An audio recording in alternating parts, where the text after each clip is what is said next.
지금이라도 담아야 되는지 아니면 더 기다려야 되는지 그 답을 주실 분을 저희가 모셨습니다. 우리 NH투자증권에서 투자전략 부장님을 하고 계신 우리 김병현 부장님 모셨습니다. 어서 오세요. 네, 어서 오십시오. 반갑습니다. 여의도의 스티브 잡스를 모신 것 같습니다. 그러게요. 네. 그 뒤에 화이트 파이라도 하나 좀 갖다 드려야 될 것 같기도 하고. 네. 서서 하셔야 될 것 같죠. 네. 네, 운동화 신고 서서 왔다 갔다 하시면서 하면 정말 잘할 것 같은데 제가 있기로는 우리 박 박사님의 과거에 대해서도 네. 잘 아신다고 얘기 들었습니다. 아니 이제 사실 저랑 같이 근무했었고 또 저하고는 친한 또 동생이고 해서 좀 네. 둘이 많이 좀 놀았어요. 예. 같은 부서였죠. 네. 같은 부서에서 예. 꽤 거의 한 10년 이상 같이 계셨죠. 네. 그때 우리 박 박사님 어떤 선배셨나요? 자 잠깐만 이제 그 여러분들이 이제 궁금해하시는 아주 건 좋은 저의 선배로 과거가 아니니까. 웃음으로 예. 대답하시네요. 네. 네. 방송에서 더 이상 상당히 좋은 선배셨고요. 네. 네. 유쾌하시고. 좀 인위적인 것 같습니다. 아닙니다. 네. 네. 사전에 아는 뭔가 사람은 다 압니다. 얘기하셨던 거 아유 아니에요? 아닙니다. 네. 자 하여튼 이렇게 되게 이제 오랜만에 좀 이렇게 공적인 자리에서 하게 됐는데 사실은 이제 되게 중요한 시점이 와 있으니까 오늘 네. 좀 진지한 그렇습니다. 그런 방송을 한번 좀 해보도록 하겠습니다. 네. 자 부장님 오늘 제목 정말 저는 마음에 들거든요. 네. 잘못 나온 것 같아요, 오늘. 왜요? 원래 오늘이 아니고 한 이틀 뒤에 나와야 네. 이게 딱 정해지고 얘기를 하는 건데 오늘은 물가 나오기 전이잖아요. 그러네요. 그러니까 예. 이게 날짜가 네. 제가 잘못 선택을 했다. 뭐 이런 생각을 합니다. 아이 그래도 또 진정한 고수는 또 한 발 앞서서 또 저희에게 해안을 주셔야죠. 알 수가 없어요. 예. 이번에 그 CPI가 항목 그 조정치가 조금 발생했잖아요. 네, 맞습니다. 네. 네, 그래서 그게 이제 재화 부분이 아무래도 가중치가 많이 들어가기 때문에 이게 지금 초미에 관심이실 거예요. 왜냐하면 뭐 물가가 예를 들어서 뭐 6.3, 6.2 정도 나오게 된다라고 하면 시장은 이거 좀 덜 떨어지는 거 아니야? 뭐 아니면 뭐 쇼크로 받아들일 텐데 이제 뭐 클리브랜드에서 물가 이제 별로 안 떨어지는 것 같아 이렇게 얘기를 한 상태니까 전부 다 이제 그것만 이제 주시를 하고 있고 그 전에 이제 인근 상승률이나 이런 것도 전월치 고치면서 또 올라왔고 ISM 비저접 지수도 뭐 기준선 밑으로 떨어졌다 다시 올라왔고 이러면서 야 이거 페드가 뭐 5월이 아니라 뭐 7월까지 올리는 거 아니냐 지금 이런 상황에서 이제 물가 지표를 보는 이런 상황이잖아요. 근데 금방 이제 말씀 주셨듯이 가중치가 변했으니까 그동안 많이 떨어졌던 재화의 비중이 높아지니 네. 당연히 이게 좀 떨어지지 않겠냐라고 저희는 생각을 사실은 하고 있고요. 지금의 추정치 예상치보다는 약간 좀 떨어져서 나오지 않을까? 네. 그래서 6.1, 6.0 뭐 이 정도로 사실은 예상을 하고 있습니다. 전월치로 보면 뭐 0.3 뭐 이 정도 네. 생각을 하고 있는데 혹여나 이게 기존에 지금 걱정하는 바는 물가에 대한 컨센이 한 일주일 간격을 앞두고 쫙 그 전에 이제 뭐 8%대도 갑자기 이제 확 내려오면서 그게 맞았었잖아요. 네. 그러니까 이게 지금 예상치대로 이렇게 가면 시장이 또 이거에 대해서 또 안 좋게 반응을 할까 이런 것이 좀 고민이고 바라는 바는 이게 좀 뭐 금방 말씀 주신 것처럼 이제 구성 가중치를 변화해서 물론 약간 좀 어떻게 보면 트릭이긴 한데 좀 떨어지는 쪽으로 나와서 시장이 좀 안도를 했으면 좋겠다라는 게 저희 생각입니다. 이번에 가중치 어떻게 바뀌었는지 혹시 기억하십니까? 이게 정확히 막 이렇게 뭐 이렇게 있는 건 아니고 뭐 재화 쪽에 그동안 많이 쓰였던 거를 이제 보통 원래 1년에 한 번씩 바꾸니까요. 네네. 네. 그게 이번에는 바꿔지는 거예요. 부동산은 조금 늘어났고 네. 그다음에 석유류는 조금 빠진 것 같던데요. 예. 근데 아무래도 주택 가격이 떨어진 폭이 꽤 되기 때문에 그러면은 전체적인 CPI에 대한 이런 구성은 좀 떨어지게 되는. 예. 일부러 좀 떨어뜨리려고 좀 조정한 거 아닌가 하는 생각도 좀 들 텐데. 근데 그러고 나서 한두 달은 안 떨어질 수도 있는 거잖아요. 그쵸. 네, 미래 떨어질 거가 있어. 앞으로는 떨어질 떨어질 가능성이 적어도. 있겠죠. 지금 말씀 중에 죄송한데 지금 저희 시청자분들께서 이 방송 화면하고 소리하고 조금 싱크가 안 맞는다고 좀 말씀들 해주셔서 저희 제작진분들 열심히 맞추고 있으니까요. 여러분 조금 보기 불편하시더라도 나중엔 다 맞을 겁니다. 네. 자 그러면 본격적으로 좀 여쭤볼 건데 사실 저는 이제 NH투자증권 그 뷰를 올해는 참 저도 좀 동의하는 부분이 많았는데 그 저희 연초에 센터장님 특집할 때 우리 오태동 센터장님 나오셔가지고 그 얘기를 하셨어요. 1+1은 3이다. 예, 그 보고서 또 제목을 우리 김 부장님께서 또 지어주신 걸로 알고 있는데 네. 그 내용 한번 잠깐만 좀 소개를 한번 해주시고 네. 그거에 대한 내용 제가 좀 여쭤보면 좋을 것 같아요. 아, 정확히 기억을 하고 계시군요. 아, 그럼요. 제가 너무 이렇게 맨날 또, 지켜봅니다. 예, 내 눈으로 또 보고 계십니다. 네. 그러니까 두 번의 변곡점이 있을 거라는 거예요. 어떻게 보면 상당히 피곤한 시장일 수 있고 한 방향으로 가지는 않을 것 같은데 1분기는 좀 견조한 박스권이 진행이 되고 그리고 2분기는 좀 조심하자. 그렇게 되면 한 두 번의 변곡점이 발생을 하기 때문에 1+1은 뭐 대부분 이제 뭐 2다 이렇게 생각을 하시는데 그게 아니라 두 번의 변곡점을 잘 잡으면 그러면은 수익 구간이 좀 발생하지 않겠느냐라는 거고 2분기에는 아무래도 작년에는 우리가 페드의 변심 때문에 힘들었다면 올해는 좀 고집을 피면서 힘들게 우리를 하지 않을까. 그리고 그 시간이 좀 지나가서 가격 조정이 나타나면 그러면 조금 이제 바닥권에서 괜찮아지지 않을까? 그게 이제 1+1은 3이라는 두 번의 변곡점을 수익률을 활용하자라는 내용이었죠. 그러니까 사실 각도기님하고 조금 뷰가 비슷한 것 같은 게 우리 각도기님이 저희 뷰는 상고하몰이거든요. 상반기는 고고 하반기는 모르겠다. 아, 근데 그 중에서 우리 맞습니다. 각도기님 네. 상상고 네. 1분기에 조금 좋은 쪽을 보시는데 네, 우리 김 부장님도 그렇게 좀 보고 계셔서 좀 그게 제가 인상이 깊었는데 네. 자 그러면 이제 뭐 일단은 1월달 분위기는 지금 예측한 대로 좀 가고 있단 말이에요. 네. 근데 문제는 아까 했던 것처럼 2월 들어서 시장이 조금 이제 애매해지는 구간으로 네. 가 있으니까 네. 지금에 대한 판단이 좀 중요할 것 같은데 네.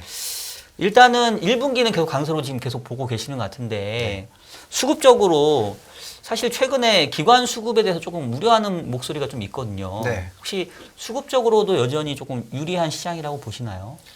일단은요 1월에 외국인들이 확 들어왔어요. 외국인들이 확 들어오면서 기관도 이제 뭐 운용사 뭐 이런 롱펀드가 있을 거고 이제 계시는 아웃소싱 이런 자금들이 있을 텐데 운용사나 뭐 이런 흔히 말하는 액티브 펀드들은 그나마 조금 따라 붙은 것 같아요. 근데 잘 아시겠지만 아웃소싱 기관이나 은행이나 보험이나 이런 쪽들은 1월에 이 인사이동이 많이 있습니다. 네. 그래서 갑자기 뭐 1월 2일부터 이렇게 확 외국인들이 들어오거나 뭔가 이렇게 시장의 변동성이 있으면 바로 대처를 하기는 사실은 구조적으로 쉽지는 않아요. 그렇게 되면 물론 뭐 기존에 생각하셨던 2200에서 2500 박스권 내에서 진행이지만 혹여나 이제 1월 달에 확 오르고 나서 그 다음에 이게 더 오르게 된다라고 하면 그 다음에 이제 수익률을 별로 이제 벤치마크 대비 못 이기고 이제 시작을 하는 상황이기 때문에 그렇죠. 어쩔 수 없이 약간은 조급하게 사람이 될 수밖에 없는 그런 상황이거든요. 네. 그러면은 조금만 떨어졌으면 그러면 내가 좀 수익률을 만회할 수 있을 텐데 라는 이런 생각들이 들 거고 실질적으로 뭐 지금 차트도 띄워놨지만 설정액 기준 흔히 말하는 액티브 펀드 중에 42% 정도는 코스피를 못 따라가고 있고요. 그리고 나머지 이제 아웃소싱 기관도 연초에 기민하게 이제 주식 비중을 확대하지는 않았을 거다라고 그렇죠. 생각을 해서 물론 2,500을 뭐 넘냐 안 넘냐 뭐 이런 부분들은 여러 가지 뭐 설왕설래가 많으실 수 있지만 적어도 우리가 봤던 기존 저점이 2,200까지 가진 않을 거다라는 생각이 좀 들어요. 물론 이제 뭐 고객분들 기존에도 많이 만나 뵈셨지만 또 갑자기 분위기가 이렇게 되면 떨어지면 또 그전에는 좀만 떨어지면 사야지라고 했다가 이제 또 많이 못 하시잖아요. 그렇죠. 예, 그러시긴 하겠지만 이게 2200까지 가는 그런 정도라기보다는 대기 매수 자금이 좀 있다라고 생각이 들어서 저점을 한 2,300 정도로 좀 네. 높여 잡으시는 것이 어떤가라는 생각이 좀 들고요. 그러면은 이 박스권이 이 2,500 트라이가 이제 5번째거든요. 네. 그러니까 작년 8월부터 시작해서 계속됐는데 그때 저점을 생각을 해보면 2,137, 그다음에 뭐 2,200, 그리고 2,300 뭐 이렇게 이제 저점이 좀 올라오는 듯한 그러한 모습들로 그렇죠. 지금 가는 모습이 아닌가 그런 생각이 좀 듭니다. 상승 삼각형이네요. 그렇죠. 네, 혹시나 걱정하는 거는 상방이 계속 안 뚫리고 막히면 네. 힘이 딸려갖고 밑으로 주룩 빠지는 거 아니냐 할 때는 바닥이 안 올라오죠. 저점이 이렇게 우상향하진 않죠, 지금처럼. 그렇죠. 네, 네. 네. 그런데 그렇게 좀 상방이 저는 뭐 나중에 열릴 거다라고 생각을 하는데 네. 열렸다가 아까 말씀드린 대로 한 번 이렇게 다시 이렇게 접고 가는 그런 구간들은 좀 있긴 있을 거예요. 네. 그래서 뭐 예를 들어서 상당히 이제 긴 듀레이션을 가지고 계신 이런 뭐 연기금이라든가 이런 쪽에서는 이렇게 짧게 말씀은 사실은 못 드리거든요. 그런 쪽에서는 아까 말씀 주셨듯이 뭐 하반기는 좀 퀘스천이다 이런 식의 좀 약간 안개 속의 흐름이 있기 때문에 그쪽은 그렇게 세게 움직이지는 못할 거지만 아무래도 뭐 분기 평가나 월 평가를 한국은 이제 클로즈 펀드로 장기 클로즈 펀드가 있는 게 아니기 때문에 그러면 조금만 이렇게 좀 시장이 하락하는 모습을 보이면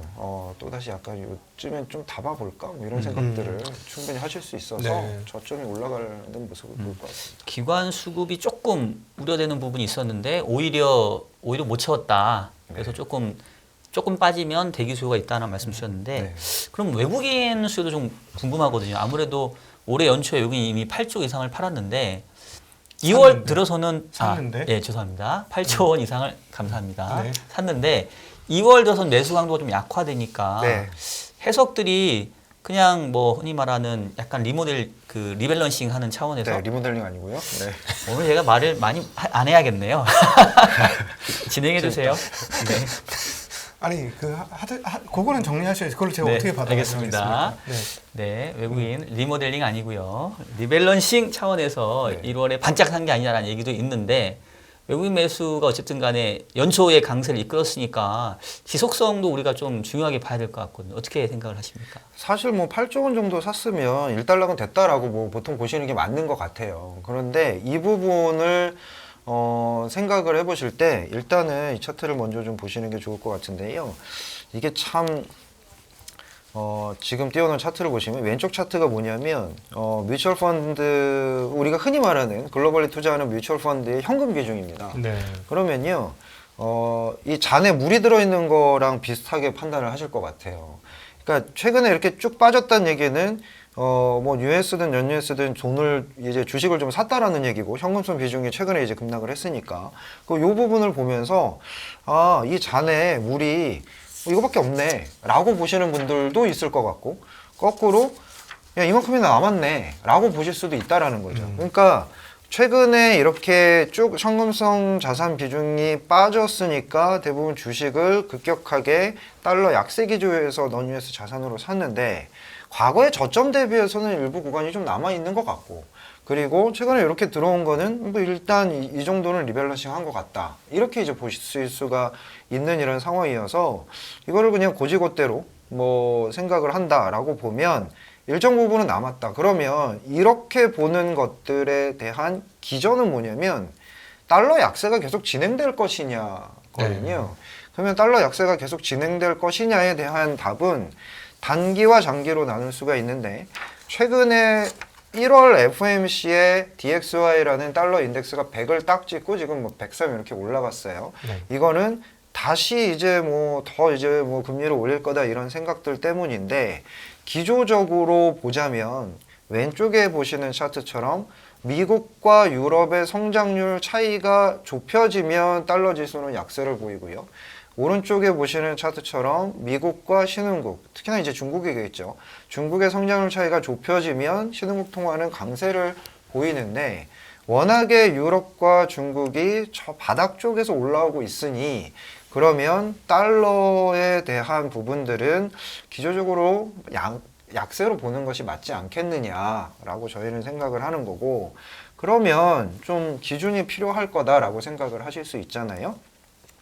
100을 찍고 103 올라왔는데 저희가 생각하기에는 1차는 98 정도까지는 보실 수 있을 것 같고 그 다음에는 95 정도까지는 보실 수 있을 것 같습니다. 그래서 쭉 보시면 처음에 98 정도까지는 지금부터 뭐 약간은 뭐 물가에 대해서 뭐 이러한 것들이 있으니까 좀 뭐 더 올라갈 수는 있겠지만 나중에 그 부분이 좀 지나가고 나면 또다시 3월 양회도 있고 22에서 QT도 하고 그러면 달러 약세 기조는 맞는 것 같으니 일단 98 정도를 목표로 달러 약세 기조로 보시는 게 맞겠다. 왜 98이냐?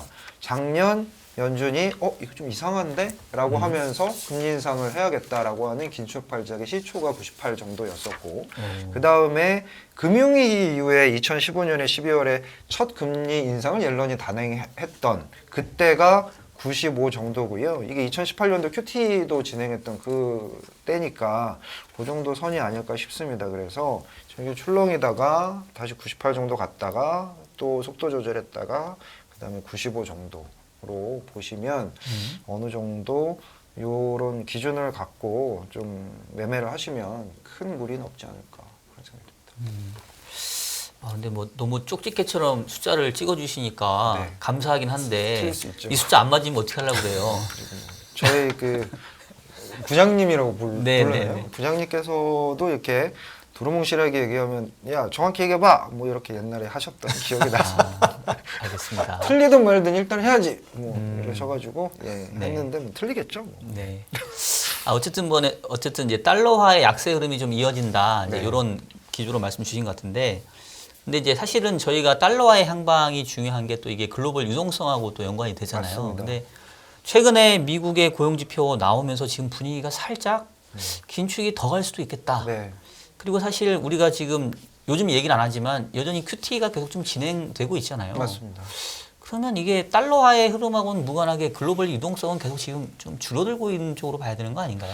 사실은 이게 어떻게 보면은 약간은 테크니컬한 거라서 부장님 말씀이 맞아요. 줄어들고 있는 게 맞고 그리고 BOJ가 돈을 풀고 있어서 이게 지금 약간 늘어나는 건데 4월이면 바뀌잖아요. 그렇죠. 그러면은 이게 분위기가 약간 좀 긴축적으로 돌아가나 아니면 혹시나 뭐 기존 기조를 유지하지만 연말쯤엔 바뀔 거다 뭐 이런 얘기가 있고 3월에는 22도 150억 유로씩 하기 때문에 결국에는 유동성이 줄을 수 있는데 전제가 있죠. 달러가 약세가 되면 그러면은 다른 국의 통화에 대해서는 강세가 되잖아요. 그럼 보통은 저희가 글로벌 유동성을 어떻게 보면 되게 테크니컬한 얘기고 뭐 아니라는 얘기가 맞을 수도 있는데 4대 중앙은행의 자산을 합쳐서 보거든요. 네. 근데 합쳐서 볼 때는 달러로 환산해서 봐요. 달러로 환산을 해보면 늘어나는 것처럼 보인다라는 거죠. 왜냐하면 자국의 통화는 강세니까. 물론 뭐 그 통화를 바꿔가지고 달러로 다시 투자한다 뭐 이렇게까지 얘기를 하면 당연히 뭐 이게 서로 뭐 여러 가지 얘기가 있을 수는 있는데 보통 우리가 뭐 진감을 얘기할 때나 와이어를 계산할 때 달러로 다 바꿔서 하는 거기 때문에 그렇게 보면 적어도 일본이 바뀌기 전 혹은 ECB가 뭐 정말로 QT를 더 세게 하기 전 정도까지는 일본은 여전히 돈을 풀고 있고 달러 약세가 좀 진행이 된다라고 보면 글로벌 유동성이 완전히 기존에 이제 뭐 2021년 때처럼 확 이렇게 내려가는 그런 모습들은 아니거든요. 그래서 적어도 상반기 혹은 4월 정도까지는 2분기 중반 정도까지는 글로벌 유동성이 그렇게 막 문제가 있다 이 정도 선은 아닌 것 같아요. 그럼 그 말을 한번 뒤집어서 생각을 해보면 4월 초쯤 되죠. 구로다 하루키 총리가 가고 이제 우에다라고 하나요? 그분이 오면 그분 약간 학자풍이지 않습니까? 네. 일본의 버냉키 뭐 이렇게로도 네. 불리던데요. 학자가 오면 정석 플레이할 가능성이 높지 않겠습니까? 근데 이게 되게 웃긴 게요. 예. 그러면은 글로벌 유동성은 줄어들 수 있잖아요. 예. 만약에 학자 플레이를 하면 그러면은 근데 이게 또 엔화 강세 요인이잖아요. 그러겠죠. 그러면 또 달러 약세 요인이에요. 그건 그렇죠. 물려 있는 거거든요. 그러면 달러 약세가 더 강하게 간다 그러면 전체 유동성을 생각보다 또 안 주는 듯한 모습이 보이는 거죠. 그 엔화로 뭐 전부 다 이제 이제 달러의 뭐 매도 수요다 이렇게 볼 수도 있는 거고 채권 시장에서는 그걸 이제 걱정하는 거고 거꾸로 이제 주식 시장 입장에서는 아닌데 이러면은 달러 약세고 어떻게 보면은 DXY는 약해지고 중국은 또 올라오고 있으니까 신흥통화 강세 요인인데 이렇게 또 볼 수도 있거든요. 그럼 외국인은 넌 US 자산을 계속 좋아하나? 이렇게 또 볼 수도 있는 거라서 어떻게 보면 경중이 어디 쪽에 있느냐의 문제인데 뭐 다 연결돼 있는 상황들인 거죠. 외국인 투자자 입장에서는 아까 말씀하신 대로 굉장히 오늘 신선했던 게 그 세계 통화를 달러 환산해서 통화를 해보면 통화가 늘고 있다. 그래서 약간 유동성 장세일 수 있다라는 게 또 굉장히 확 평소에 못 들어봤던 얘기라서 네. 귀가 뜨이면서 그럴 수도 있겠구나라는 생각이 듭니다. 근데 공격을 많이 받을 소지도 있습니다. 네. 솔직히. 네. 그러니까 어쨌든 달러가 약세인 게 전체적인 글로벌 유동성에는 계속 좋은 환경을 넌 마련한다. US 자산이네. 넌 US 자산에. 예, 그렇죠. 예. 음. 이번 1월에 봤던 그런 모습들은 사실은 네. DXY가 112에서 거의 100까지 떨어지는 그런 환경에서 나타난 그런 모습인데, 그러면 이게 어쨌든 잠깐 뭐 숨고르기나 뭐 이렇게 다시 되돌릴 수는 있겠지만 전반적인 기조가 그렇게 될 것이냐라고 보면 그럴 가능성도 있지 않겠느냐라고 생각합니다. 일단 뭐 지금 현재까지는 올해 전체적으로 각 자산별 성과를 보게 되면 넌 US 자산이 아웃퍼폼을 하고 있으니까 그 부분은 조금은 뭐 이렇게 이해는 할 수 있겠는데, 근데 어쨌든 이제 우리는 한국 시장을 좀 보는 입장에서 네. 제일 많이 걱정되는 게 이제 저도 마찬가지고, 결국은 주가라는 거는 기업의 실적이 네. 뒷받침이 돼야 될 텐데 네. 최근에 주가는 올라갔지만 계속해서 이제 감이익에 대한 얘기는 나오고 있잖아요. 이게 너무 밸류에이션이 지금 비싸졌다는 우려가 나올 수밖에 없거든요. 그쵸. 이걸 어떻게 우리가 좀 봐야 될까요? 그러니까 이제 뭐 한 2,300 정도 가시면은 다시 좀 담으셔서 혹여나 이번에는 2,500을 뚫을 수 있습니다. 이렇게 말씀을 드리면 제일 많이 이제 고객분들이 질문을 주시는 게, 아니 실적이 안 바뀌었잖아. 그러니까요. 바뀐 게 없는데라고 그게 확신이 들어야 이제 산다라는 이제 말씀을 주세요. 그래서 정말 실적이 요 한 2월, 3월 정도에 바닥을 쳤냐라는 게 가장 중요한 사실은 키포인트고 가장 중요한 질문이신데, 왼쪽 차트를 한번 보시죠.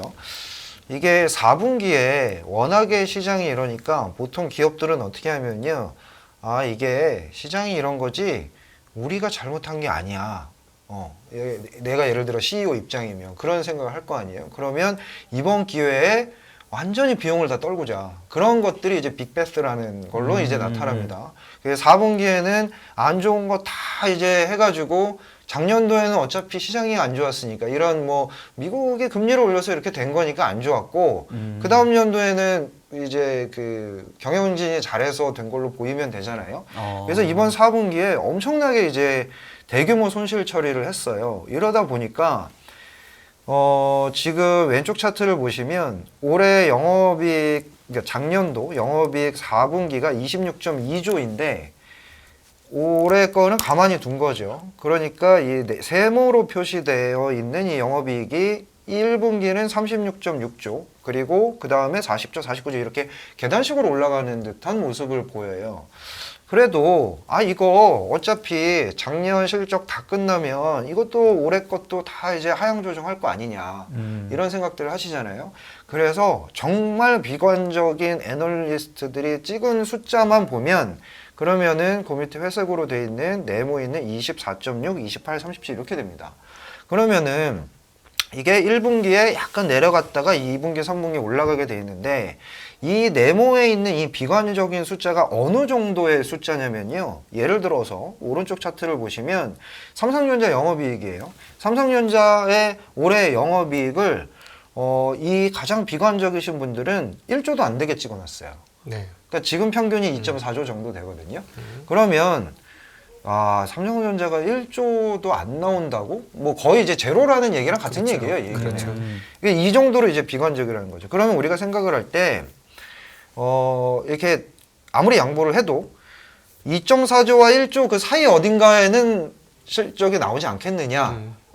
아예 그냥 뭐 제로 뭐 이렇게 더 비관적으로 보기보다는 그렇게 보면 다시 왼쪽 차트를 오셔서 회색의 마른 목골에 있는 그 정도의 영업이익이 되지 않을까, 이런 생각을 하는 거죠. 그러니까 최악도 아니고 뭐 최선도 아닌 그 중간 정도. 평균과 평균. 최악의 중간. 아. 예, 지금 현재 평균은 낮아질 거고, 네. 그리고 완전 최악, 그 사이의 중간 정도라고 보는 게 합리적이지 않겠느냐, 그렇게 생각을 한다면 이 작년 4Q를 바탕으로 해서 올라오게 되는 이런 모습을 보이는데, 그런데 보통 저희가 어닝을 바닥으로 생각을 한다라고 하면 어떤 거를 보시냐면요, 이제 12개월 선행 EPS를 봐요. 이 12개월 선행 EPS가 바닥이 언제냐, 이게 이제 똑같은 얘기잖아요. 중요한 얘기인데, 이게 바닥을 쳐야 주가가 바닥 이제 올라간다는 걸 확신한다라는 건데 이거를 뭘로 제가 한번 다른 면에서 한번 잡아봤냐면 지금 기업들이 실적 하향 조정을 계속 하고 있는데 전체에서 상장사 중에서 한 80% 정도의 기업이 하향 조정을 하면 보통 바닥이 나오더라고요. 네. 지금이 어느 정도 선이냐면 상향 조정하는 기업이 22.3%니까 78%, 77% 정도가 하향 조정을 하고 있어요. 네. 이 정도면 금융위기 때는 평균 19.3%, 그 다음에 2015년도, 16년도 때는 24%, 그리고 코로나 때는 뭐 14%니까 이거는 너무 세고 그렇게 보면 평균적으로 이거 다 합쳐도 한 20% 정도면 이제 거의 근접한 게 아니냐 이런 생각을 하는 거죠. 그래서 12개월 포워드 EPS가 점차 이제 1분기 실적 그 전에 가시화되는 그 시점쯤에서 바닥을 치고 이렇게 돌아설 거다. 적어도 바닥은 확인할 거다라는 생각이 저희는 있는 거고 그렇게 되면 과거에 12개월 선행 EPS가 옅은 파란색 선이 진짜 바닥을 치는 것을 확인하고 주가가 도는 게 아니고요.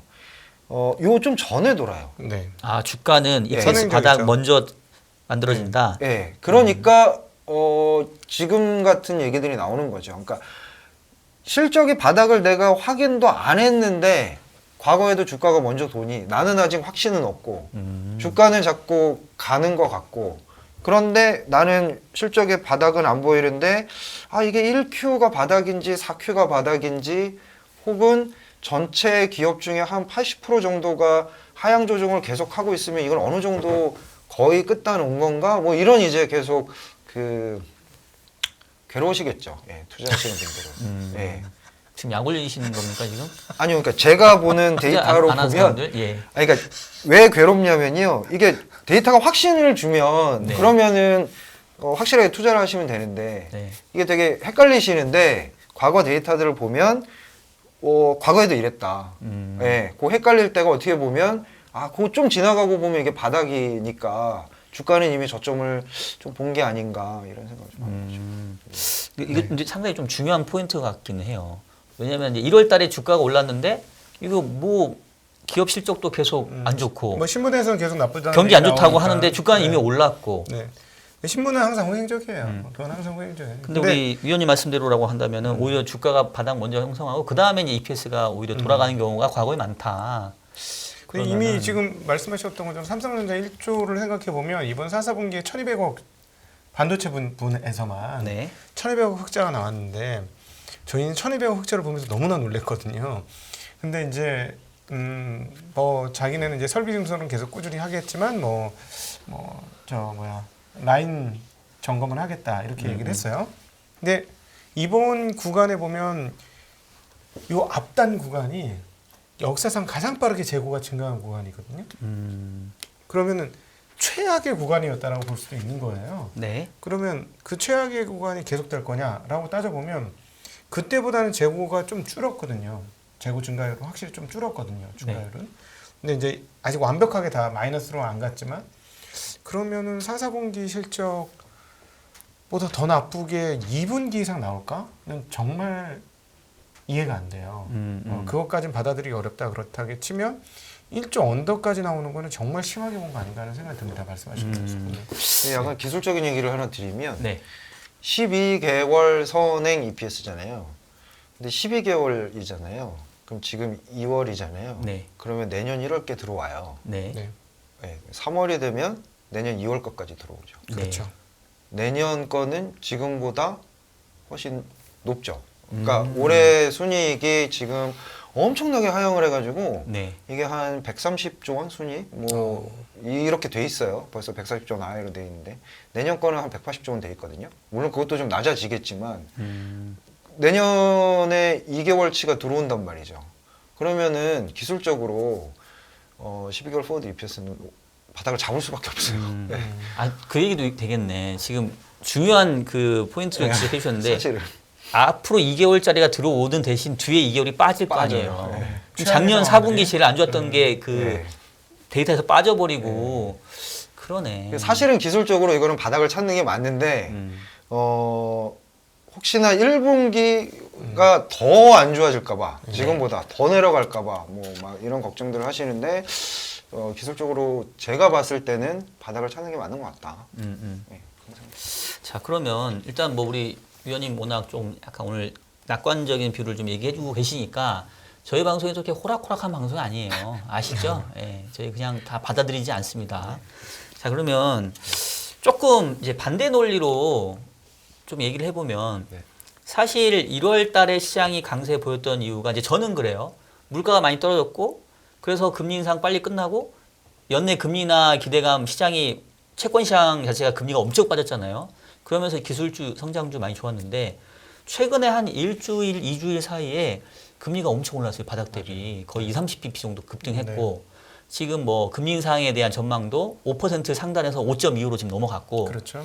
그럼 분명히 지금 1월하고는 또 분위기가 싹 바뀌고 있는데 이에 따라서 1월 달에 시장이 좀 너무 과했다. 뭐 이런 우려들이 좀 생길 수 있지 않겠습니까? 아니, 당연히 그럴 거고 그래서 당연히 만약에 지금 그렇게 조정을 받는 거고 네. 그리고 만약에 물가까지 생각보다 높게 나오면 또 조정을 받겠죠. 예, 단기 조정은 맞는 것 같아요. 그거를 뭐 아닙니다라고 우길 생각은 없고요. 당연히 지금 그렇게 보시는 게 맞는데 그러면 이거를 2200까지 볼 거냐 2100까지 볼 거냐 아니면 2000까지 볼 거냐 여기서 보면 그 조정을 받았을 때 저점은 높아지는 것 같다. 그러면 오히려 그 지금 말씀하신 그런 논리에 의해서 조정을 받게 되면 그 다음에 액션은 어떻게 할 거냐라는 거예요. 만약에 지금의 생각이 5월, 7월까지 금리 인상이 계속된다라고 하면 없을 수도 있어요. 예, 그때까지 그렇게 계속 올라가고 10년물 기준으로 막 4%까지 또 간다? 그리고 4% 뭐 예를 들어 넘어 4% 정도까지 간다라고 하면 뭐 2,300 언저리에서 뭐 딱 어느 정도 저점을 잡고 그때 이제 볼 수는 있겠지만 그게 넘어가고 야 연내 금리 인하가 없는 게 아니라 이거는 뭐 7월 이후에도 계속 올려야 될 것 같아 라는 식으로 하면은 완전히 궤적이 바뀌는 그런 상황인데 그런 상황이 아니다. 그리고 작년에 하반기에 자이언트 빅스텝 계속 세게 한 게 통화정책이 시차를 두고 실물에 어쨌든 영향을 준다라고 보면 올해 1분기 지금은 오히려 지표들이 또 좋게 나오니까 이게 굿뉴스가 배드뉴스가 되는 거잖아요. 네네. 그런데 이게 2분기 정도에는 그렇게까지 만약에 페드가 더 금리를 더 계속 매파적으로 나오고 그러면 실물 지표는 더 좋아질 수는 없을 것 같아. 라고 만약에 생각을 하신다 그러면 그렇게 빠졌을 때는 어떻게 대응할 건데 라는 말씀을 드리는 거죠. 네.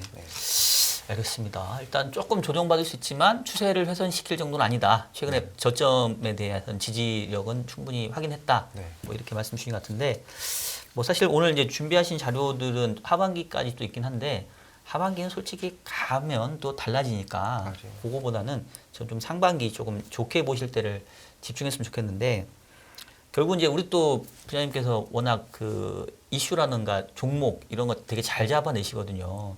그러면 뭐 지금 뷰는 제가 듣기로는 약간 조정받으면 사라 이제 이거로 저는 사실 인식이 되는데 네. 어느 쪽 섹터나 어떤 업종들에 조금 우리가 집중해야 될지 최근에 뭐 챗 GPT 얘기도 나오고 뭐 2차 전지도 나오고 뭐 하는 별의별 섹터 얘기들이 많이 나오는데 네. 이미 또 좋다고 얘기하는 거는 또 많이 또 주가가 올라 있단 말이에요. 네. 그래서 이걸 쫓아가는 게 나을지 네.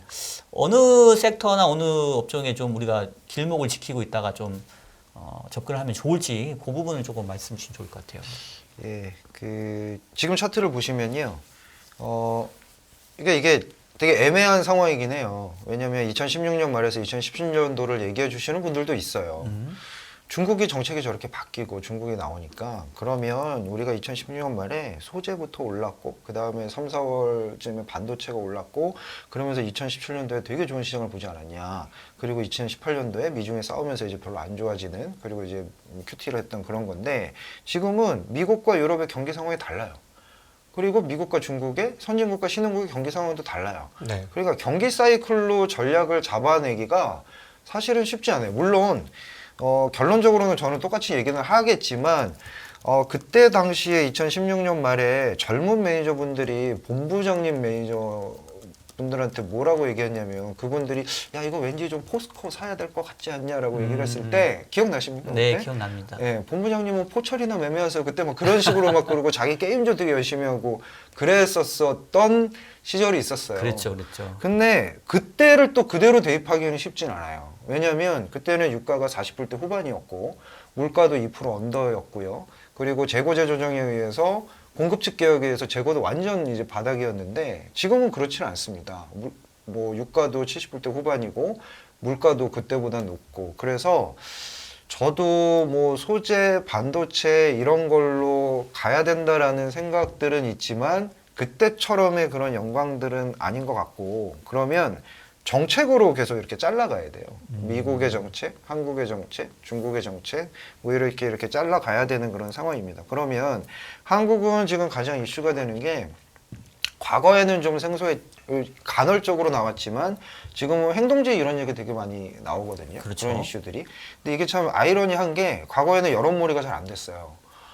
근데 코로나 이후에 자이든 타이든 어떻게든 지금은 주식들을 개인 분들이 되게 많이 가지고 계시거든요. 개인 비중이 늘어나서 이러면서 조금씩 이런 행동주의에 대한 여론 형성이나 이런 게 좀 더 잘 되는 것 같아서 그런 것과 한국의 이 자본신화 선진화 제도가 같이 맞물려 들어가는 이런 부분들이 좀 하나가 있고 그 다음에 신성장 전략 야 이거 뭐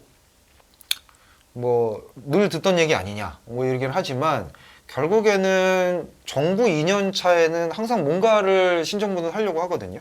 그런 부분에 대해서 또 뭐 우주라든가 바이오라든가 이런 쪽이 또 얘기가 될 수 있을 것 같고 미국은 아무래도 이 IRA 세부안 발표가 3월에 나오는 것이 가장 중요합니다. 그래서 그게 2차 전지와 자동차 그리고 최근에는 이제 그 반도체도 오늘 하이닉스 빠진 이유처럼 그런 미국의 정책이 좀 중요할 것 같고요.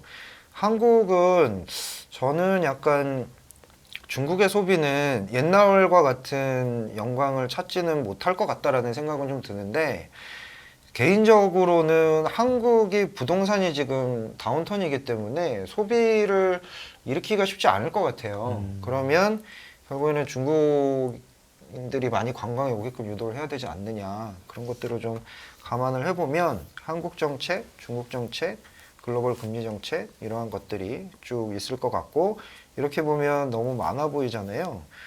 네, 너무 많이 얘기하지 마세요.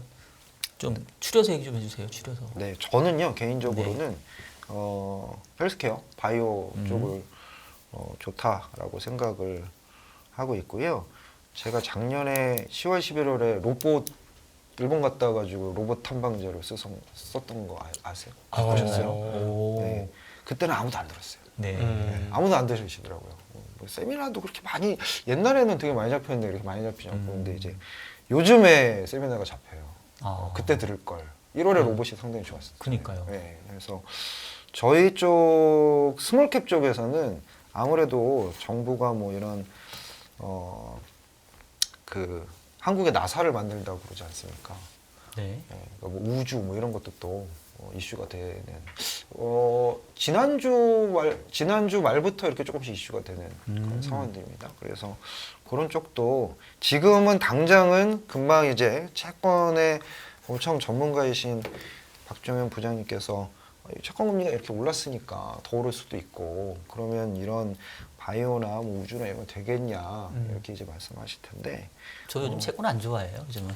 그래서 네. 그게 조금 지나가면 네. 오히려 또 이런 게 또 이슈가 될 수도 있고 왜 이제 이런 식으로 말씀을 드리냐면 가장 중요한 거는 펀드 매니저 입장에서는 하이닉스를 언제 사느냐예요. 언제 팔고 언제 사느냐인데 개인 투자자들 입장에서는 종목이 뭐냐 뭐 이런 부분이시기 때문에 그러면은 단기적으로는 약간 바이오나 우주나 이런 것들이 또 이슈화가 돼서 워낙에 이제 수익률이 이제 왔다 갔다 하니까 그런 쪽을 또 잡으시는 것도 나쁘지 않겠다라고 생각을 하고 있습니다. 알겠습니다. 뭐 혹시 질문 있으신가요? 아니 바이오 말씀을 하셨는데 바이오라면 네, CMO가 있고 일반 제약사가 있고 네, 바이오 진짜 바이오들이 있는데 네. 일단은 CM으로 깔고 가시는 게 좋으실 것 같고 저희 쪽에서는 저희 이제 뭐 섹터 애널이랑 얘기를 해보면 그동안은 좀 많이 빠져 있었던 셀트리온 그룹이나 이런 쪽이 괜찮을 것 같다. CMO 쪽에서는 그리고 네. 아무래도 바이오텍이 상당히 많이 쉬었어요. 네. 네, 그래서 바이오테크 쪽에도 충분히 이슈가 있을 수 있다고 보여집니다. 네, 바이오텍 정말 오래 쉬었죠. 네. 네. 알겠습니다. 뭐 작년 연말에 미리 그 로봇 관련된 또 리포트까지 내셔서 1월달 상승을 이제 본인이 잘 봤다고 약간 돌려서 좀 자랑을 아니, 이럴 때는 해주셨는데 로봇. 로봇. 네. 네. 그거는 이제 제가 아니고 저희 하우스에서 하우스? 예. 좀 근데 사실 말씀하셔가지고. 헬스케어가 최근에 별로 안 좋았지 않나요? 네, 제가 뭐 그냥 알기로는 뭐 많이 올라오는 건 없습니다. 네, 지금. 코스닥 올라온 거에 비하면 거의 이제 쉬었던 것 같은데 오히려 또 헬스케어 쪽 얘기를 해주시니까 저는 조금 관심이 좀 생기는 것 같고 헬스케어 쪽이 옛날처럼 몇몇 제약사들을 보면 상당히 가격 매력이 생긴 데들이 있습니다. 네네. 네. 알겠습니다. 우리 오늘 부장님 모셔가지고 좋은 말씀 많이 해주셨고 헬스케어하고 우주 저는 그 두 가지 섹터 듣고 기록했다가 전화주십시오. 예 나중에 한 분기 정도 뒤에 다시 예. 한번 꼭 아니 그걸 모시도록 확인하지 말고 하겠습니다. 그렇게 해가지고 투자를 잘 하셔가지고 수익이 네. 나면 후배인데 뭐 사주고 그럴 생각을 하셔야 되는 거 아닙니까? 아니 그건 감사합니다. 당연한 거고요. 예 당연합니다. 뭐 제가 언제 아니, 나는 수익 났다는 얘기를 못 들어봐가지고 밥 사준다고 연락 한번 해주세요. 기다리고 있겠습니다. 아 그런가요? 네. 지금 음. 제가 밥을 안 사준 게 수익을 못 내서 그런 거겠습니까? 아니면 수익을 못 내서, 났는데도 수익을 못 내서. 아 진짜? 아유, 저를 또 그렇게 또 순수하게 믿고 싶거든요. 우리 박 박사님. 설마 야, 수익 이거를- 났는데도 입 닫고 이러시는 건 이거를 아니라고 어떻게 봐요. 인정하든 나는 나쁜 네? 사람이 되는구나. 아. 알겠습니다. 일단 우리 김병현 부장님 보내드리고 저희 얘기 이어가도록 하겠습니다. 자 지금까지 1부의 NH투자증권의 김병현 투자전략 부장님이셨습니다. 감사합니다. 네, 고맙습니다. 전례 없는 금리 인상이죠. 환율 너무 어려워요. 결론만 알려주세요. 당신은 외환 모태솔로입니다. 환율 그동안 너무 어려우셨죠? 이제는 쉽다 말할 수 있을 거예요. 오늘부터 환율과 썸 타시겠습니까?